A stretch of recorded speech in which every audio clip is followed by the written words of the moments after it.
بضربه في العادي، ما بقدرش امسك نفسي، بتعصب عليه يا دكتور. ده الكلام ده بسمعه من معظم الامهات اللي بتيجي العياده. ولكن احنا عايزين نوضح لهم حاجه، ان العقاب مش مسؤوليه الاب والام.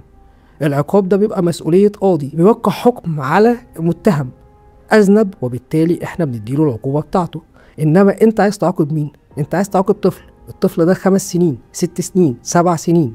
يعني هوضح لحضرتك ان هو لا يملك التمييز بين الصواب والخطأ، لا يملك البصيرة، لا يملك الحكم الجيد على الاشياء، وجهازه العصبي والعضلي لم يكتمل. لا ربنا بيحاسبه ولا القانون يحاسبه، احنا بنحاسبه على حاجات هو ما يعرفهاش. اي صفة انت بتشتمه بيها او بتهينه بيها، الحاجات دي بتأثر عليه جدا وممكن تدخله في مشاكل كبيرة. ابسط حاجة فيها ممكن يحصل له بلوك في الفيلينجز، وتلاقي عنده مشاكل في المشاعر، مشاكل في السلوك. بعد كده لما يكبر يبقى انسان منحرف قوي، يبقى انسان جبان قوي. طب هتعاقبه ازاي؟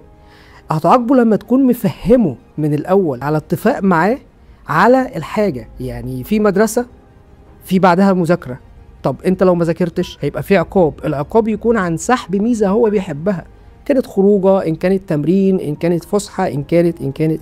دي طريقة العقاب الصح اللي انا المفروض اعاقبه بيها. ثانيا، العقاب ما ينفعش اعمله وانا في مرحلة الغضب، لان وانا غضبان انا بركز على المشكلة ودايما بسأله ليه؟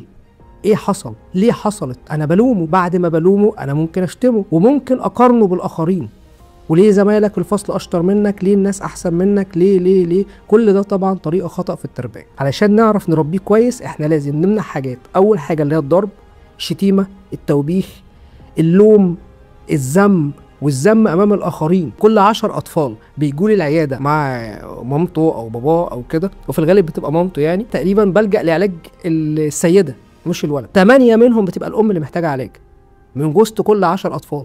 بيبقى معظمهم بيبقوا عايزين اللي هي الام نفسها او يا تتعالج من مشكله ان هي عصبيه، او ان هي عندها اي اعراض من الاعراض القلق والتوتر او والباقي بيبقوا طفلين بس هم بيبقوا محتاجين حاجات بسيطه، لان هي البيت هو اللي هيحدد